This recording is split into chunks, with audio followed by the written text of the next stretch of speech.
Happy World Breastfeeding Week. So today's video is another skill session and it is about nipple shields. So these have kind of gotten a bad rap back in the day, but I view them as a very, very useful tool.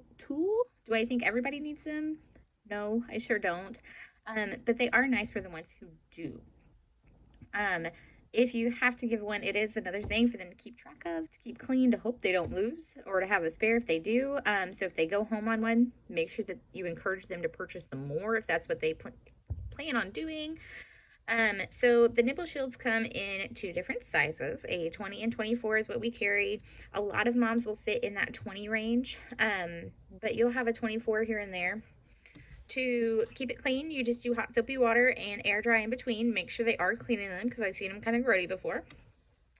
So with the nipple shield, to put it on correctly, you want to actually flip it about half inside out, like that, and then put it over the nipple, and then it'll kind of pop out.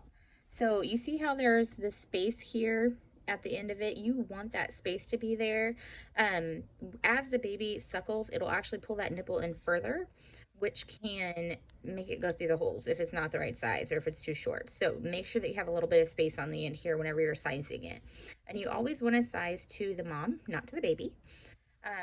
Reasons you may want to use this: if you have a mom who has slightly kind of flattened nipples that just won't stay erect so the baby can get a hold of it, or inverted, this can be really helpful with inverted. Also, low facial tone or major coordination issues, which can come from a variety of reasons, but usually like a rough delivery or a slightly preterm baby. Your late pretermers are very notorious for doing all the actions but not being quite strong enough to hold on, so they'll pop on, pop off, pop on, pop off, just because they get tired. And so a shield is a good way to kind of give them that little bit of form to help them stay on. So it's a good tool for those things. Also, if you have a mom who's on the verge of quitting because latching is really difficult, she doesn't want to pump, give her one of these. Try it. That's another indication.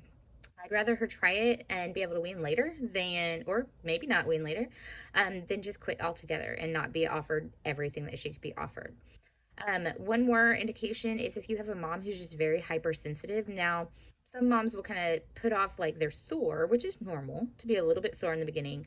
But if it's someone who has a history of being sensitive, even way before they were pregnant, that's when you might consider this. So don't give these out like candy, but if a mom needs it, make sure that you give her one. That's okay. So, one other thing with nipple shields, there is a risk of lower transfer. There is a risk of weight issues and supply issues in regard to that. So, if a mom is on a nipple shield, they have to be following up with me. I want them to be seeing me either whenever, if it's a weekend when I get back, or if I'm there, please let me be the one to come talk to them.